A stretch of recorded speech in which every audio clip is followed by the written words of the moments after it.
Assalamualaikum warahmatullahi wabarakatuh. Baik Pak, perkenalkan nama saya Rizkia Maudi. Saya dari kelas 1B Administrasi Bisnis. Sebelumnya terima kasih Pak sudah meluangkan waktunya untuk dapat diwawancara dalam rangka untuk memenuhi salah satu tugas mata kuliah. Nah, untuk pertanyaan pertama ya Pak, Polban kan terkenal sebagai salah satu politeknik negeri yang terbaik ya Pak yang ada di Indonesia. Nah, menurut Bapak, apa saja sih faktor-faktor yang membuat Polban menjadi politeknik yang terbaik di Indonesia? Dosen-dosennya juga secara profesionalitas itu ya linear semua, kan linearitas S1. Pendidikan agama Islam gitu ya. Tapi dosen-dosen teknik, dosen-dosen jurusan itu semuanya profesional semua. Apalagi mereka lulusan-lulusan juga dari kampus-kampus ternama gitu ya. Jadi yang mengajar di Polban juga membawa Polban ini kepada tadi politeknik yang unggul di Indonesia. Kedua juga mahasiswanya ya didorong oleh tadi lingkungan dosen oleh dosen, terutama oleh lingkungan akademiknya, sehingga juga banyak prestasi-prestasi yang saya lihat ya itu dihasilkan dan diraih oleh mahasiswa-mahasiswa Polban. Dan saya melihat juga alumni-alumninya, alumni Polban itu secara teknik ya profesinya itu hampir tidak kesulitan untuk mencari kerja, sehingga menjadi politeknik yang unggul. Iya. Begitu dari Rizkia ya. Amin ya Pak. Oh iya. Siap Pak. Ya, banyak sekali ya Pak. Kayak sarana berarti kayak sarana prasarana dosen juga termasuk ya Pak. Sama betul. Lulusan juga. Nah, mengenai lulusan yang tadi Bapak bicarakan yang lulusannya kan terkenal nih, Polban terkenal sama pasti punya prospek kerja setelah lulus tuh pasti bagus-bagus. Nah, faktornya itu apa aja tuh Pak? Iya, faktornya kan apakah tadi ya. Ada koneksi gitu Pak, ada mitra atau apa? Kalau saya melihat kemarin yang saya tahu itu ada yang di pertambangan juga, ada yang pengusaha tambang, ada pengusaha-pengusaha gitu ya, alumni Polban. Jadi banyak sekali. Yang pasti bahwa mereka dilahirkan dari tadi keilmuan yang didapat serta keahlian yang mereka penuhi di selama kuliah di Polban. Jadi kalau misalkan tadi jaringan koneksi itu mungkin nomor berapa gitu ya. Ya, saya melihat integritas lulusan-lulusan Polban itu ya bagus, baik. Jadi dipercaya gitu oleh mitra-mitra tadi kan yang Anda sebutkan gitu. Jadi berapapun keahliannya bagus dan seterusnya, tapi kalau integritasnya juga jelek itu akan bermasalah. Integritas yang baik juga keahlian yang mumpuni, sehingga mereka bisa diterima di dunia kerja, sehingga bisa dengan publik begitu. Siap Pak, berarti skillnya juga sudah terasah ya Pak lulusan Polban itu? Betul, betul skillnya. Bahkan saya bekerja atau bahkan sudah direkrut oleh perusahaan tertentu. Sudah mulai mau direkrut.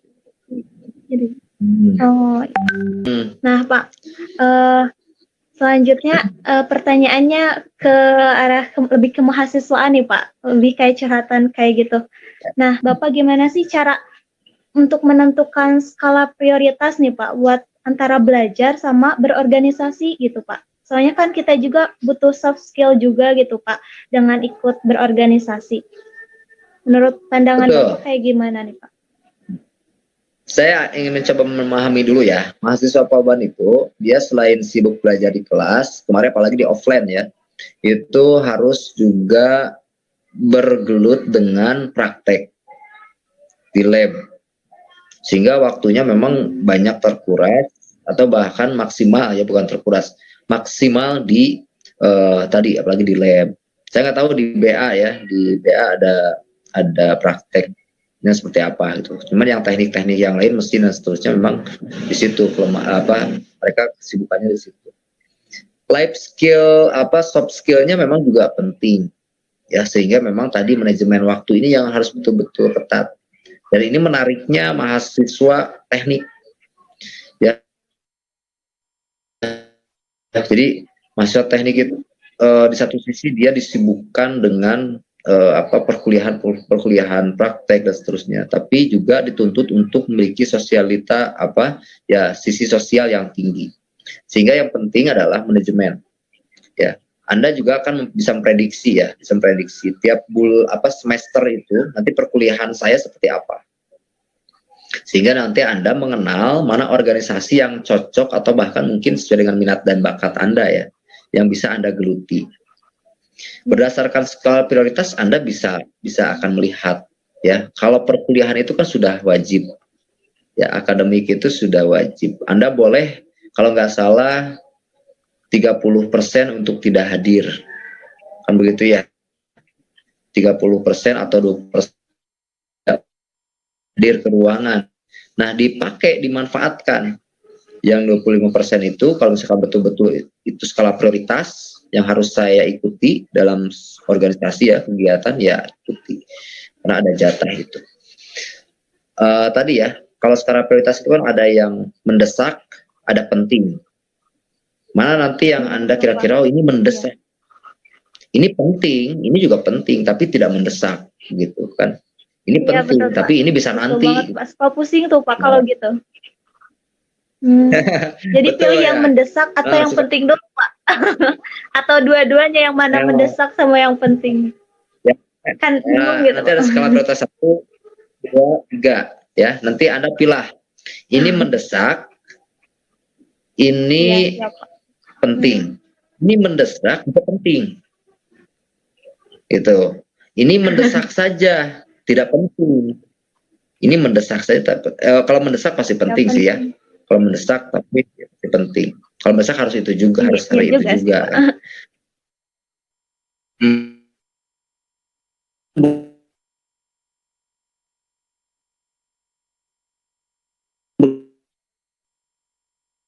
Belum penting. Emang nggak bisa ya kalau besok. Emang nggak bisa ya kalau sore. Nah itu pertimbangannya itu. Kalau penting ya, itu bisa dalam waktu yang lain. Gitu. Ya siap Pak. Begitu. Berarti intinya harus pilih dulu ya Pak. Harus pilih mana yang mendesak, mana yang penting gitu ya Pak. Baik Pak. Selanjutnya nih Pak. Ya. Selanjutnya nih Pak. Ada gak sih Pak hal menarik nih Pak? Hal menarik apa nih Pak di Polban yang gak akan kita temuin gitu Pak di tempat lain? Kedengaran Pak? Hal menarik apa nih Pak yang ada di Polban yang gak akan ya di tempat lain tuh gak akan ada gitu Pak? Di tempat lain gak ada ya? Yang tidak ada di tempat yang lain adalah saya melihatnya ya, Anda betul-betul diasah secara integratif. Jadi maksudnya terpadu. Di Polban itu saya ternyata terpadu sampai ada BKP ya, bimbingan, konseling dan pendampingannya juga lembagakan kuat. Artinya apa? Artinya dari tadi sisi skill, keahlian Anda di bidangnya itu diperkuat. Itu secara akademik ya ini sekarang. Kemudian lingkungan keagamaannya juga kita punya kuat lagi. Dulu ada metagama. Ada metagama ya dulu ya, mentoring berbasis agama. Sekarang ada sains juga kan. Jadi itu juga kuat. Kemudian ketiga tadi kita juga di Polban melihat ruang-ruang diskusi, ruang organisasi itu juga terbuka sebenarnya ya, terbuka. Meskipun tadi ada yang menariknya adalah ekstrakurikuler seperti kegiatan-kegiatan mahasiswa yang ekstra itu, apalagi yang Islam itu memang dibatasi ya. Karena memang kita juga menjaga menjaga kultur Polban, menjaga paham-paham keislaman supaya bisa tegak lurus, tidak banyak gangguan dari luar. Gitu. Jadi itu yang tidak ditemukan. Jadi kita ini di Polban itu betul-betul terjaga ya. Dan memang kampus ini sangat baik untuk menjaga supaya tadi keahliannya tetap terjamin, kemudian sisi keagamaan, perilakunya juga terjaga gitu. Dari sisi pemahaman keagamaan supaya tidak banyak melenceng. Begitu ya. Mahasiswa Polban itu adalah mahasiswa pilihan. Ya, jadi sebelum masuk di Polban kan kemarin dunia. Ya, betul. Jadi orang-orang yang ada di Polban itu. Di kampus yang lain mungkin bisa jadi untuk masuk ke kampus tersebut bisa lebih mudah, gampang gitu ya. Tapi di Polban betul-betul selektif untuk menerima mahasiswa. Ya. Baik. Bapak boleh satu pertanyaan lagi, Pak? Bapak untuk pertanyaan terakhir, gak apa-apa ya, Pak? Ada satu pertanyaan lagi. Boleh. Nah, ada gak sih Pak tips gitu Pak, khususnya buat mahasiswa baru, terutama saya nih Pak, buat mahasiswa baru supaya tetap semangat nih Pak belajar meskipun dalam situasi yang memang tidak bagus gitu Pak, kayak ya pandemi, situasi pandemi kayak gini yang gak memungkinkan, terus sistem belajar yang tiba-tiba menjadi online gitu Pak. Gimana nih Pak? Buat motivasi juga nih Pak buat semuanya. Baik, yang pertama itu tentunya dari sekian ya. Pertama, luruskan niat. Ya, luruskan niat dan tekad Anda ya. Jadi niatkan semuanya ini adalah lillah ya, ibadah gitu ya. Anda ini hidup apalagi atau kalau nggak kuliah, kalau nggak belajar kan gitu ya. Apalagi ini untuk masa depan Anda sendiri kan gitu ya. Masa depan ya lebih luas lagi, masa depan umat manusia kan begitu. Jadi dikuatkan lagi niatnya, diluruskan bahwa kita senantiasa beribadah untuk meningkatkan kualitas ya, untuk mengembangkan diri kita, mengembangkan kepribadian, mengembangkan keahlian kita sehingga kita bisa menyambut tantangan masa depan yang kemungkinan dinamikanya akan lebih besar ya, tantangannya akan lebih besar dan akan dinikmati kalau kita sudah betul-betul siap. Dan ini adalah menarik dan menyenangkan bagi kita, bagi Anda ya, bagi mahasiswa. Anda sekarang sedang jadi mahasiswa ya, nikmat